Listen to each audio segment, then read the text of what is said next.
you see me wear the same shirt all the time. That's not me wearing. That's because I just got off of work and this is my uniform. So get used to it because I work a lot. Before I go into this, okay? I knew making a video like this would make me feel conflicted because I don't like to just hate on things. And I have nothing against the author because I know that it's not easy to write a book.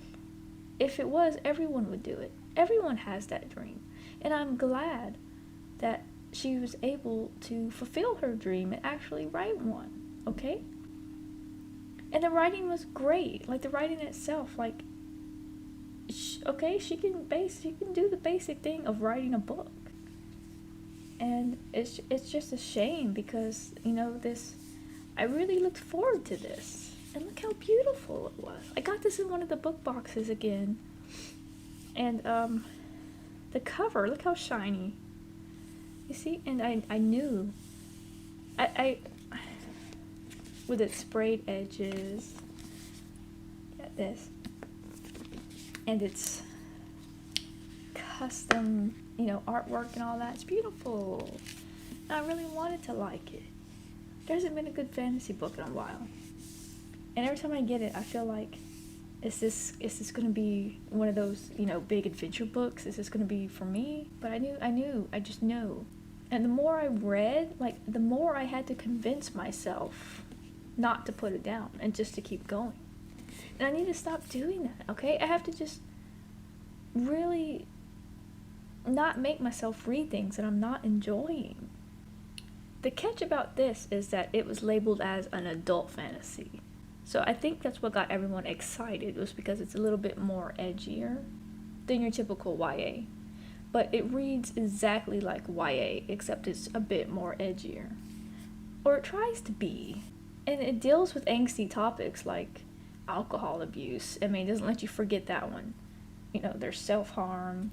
But honestly, it just feels like ticking every political box that there is to tick out there. And it kind of angers me.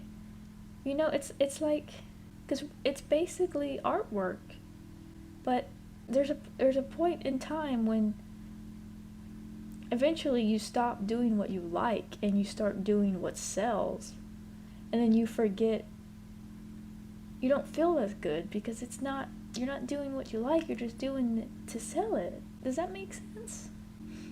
Like, for example, everyone in this book is gay, okay? And I definitely don't have a problem with that, trust me. But I have a problem when you're doing it just to do it. You know, because it's something that's in lately. There's even talk about gender fluidness. I mean, we have to tick that box too. Like, I wasn't even surprised, you know, when it was mentioned. I'm like, there's another one. And Kira, she's angsty, you know, but she's great at everything. We've seen this before. It's annoying because she wants to be assertive and closed off, you know. She gives her handmaiden, who is, of course, being abused by the prince, a secret weapon. Because men are disgusting, okay? I didn't make that up. That's the actual line in the book. That's not the exact quote. I think it was like, men can be disgusting or something. But you see my point, okay? I fidgeted kind of uncomfortably. Unfortunately, I think this might actually be the worst book of the year that I've read so far. Okay, and I'm reading the Magic the Gathering books. For a book that's supposed to be labeled as adult, I feel like this is one I could find in a high school library. And it feels like the audience is for young women. And just the idea that they're reading this kind of stuff and being so impressionable, it does make me kind of uncomfortable. And there's so many of different kind of fae books out there that I can't really keep up. And the differences in this book between elves and fae is kind of confusing because there's dark and there's light, each with their own history, but they're all halflings of a sort, but they're not like traditional halflings. They're half of one and the other. It turns out not to be that important, really, until, of course, we find out that Kira is the special one because she's different and her existence alone just wows everyone. Like, on top of everything else, we've got the I'm not special, but I'm not like the other girls thing again. Oh, and it doesn't end here, okay? All the halfling men are killed off. And the women are forced to work as slaves for the king as royal assassins. So they're all badasses, and they're all hardcore, they're all angsty, and they all hate men. Until, that is, anyway, she runs across a hot man who kisses her in the middle of a battle of life and death because he wanted to. Because, oh right, yeah, she can sense magic, of course, where no one else can. And then she's in a spiral of a romance with this guy who's like the legendary elusive Robin Hood type. Except when she gets involved, he takes a step back and lets her start commanding his people, okay? They're expected to trust her 100%. And the alcoholism, we get it. It's repeated every other line, like I swear to God, that she really wants a drink right now. And after reading this, so do I. But she manages to take on this legendary fighter in the spur of a moment fight while being wasted.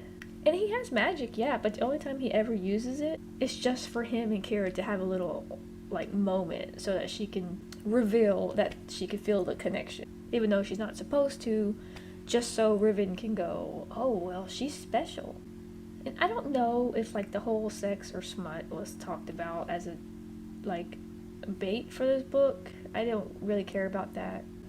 But I do know if they did, then it was mostly just a tease about it. Because it's something like that you put in movies just to make it more adult. And I feel like it's what's happening here. But it doesn't really even actually happen. There's a couple times when, like, she starts feeling it, but she makes him stop because she's not ready. It's kind of an awkward exchange here, like an intentional dialogue. It doesn't really fit in with the rest of the story. So I feel like it was just another checkbox on that political list. And then there's this part about the scars. She carves names into her body, okay?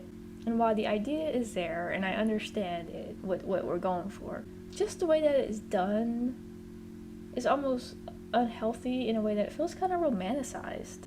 Like, I know it's not meant to, but when you think back again to that target audience, I can't help but feel that way.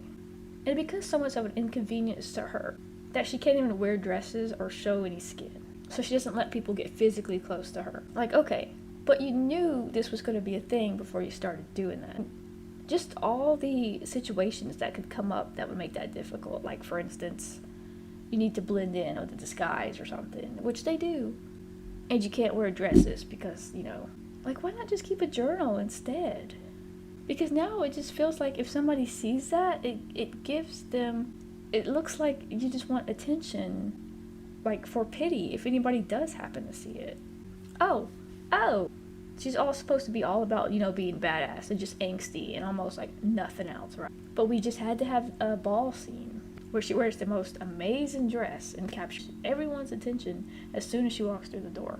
The attention of the special Fae guy, and of course the prince. But she doesn't do girly things, except when they need her to do something, because there's female readers who want to imagine themselves doing that thing. Maybe it's fun for people who just like Fae romance books, but I'm still worried about letting high school girls read something like this. And I'm really curious about where all these 5 stars came from on Goodreads. Because, like, if I was being generous, I could give it a 2, because technically 2 stars marks it as it was okay. But I had to go with 1 because that stands for I didn't like it, and I just didn't like it. But I don't like to be cruel either. But when I think about every front possible on this book, I kind of regret reading it. And like I said, there's nothing against the author at all, but I don't know. That's all I have to say about it. Just not my kind of book. Thanks for watching. I'll keep reading and see if I find a better one.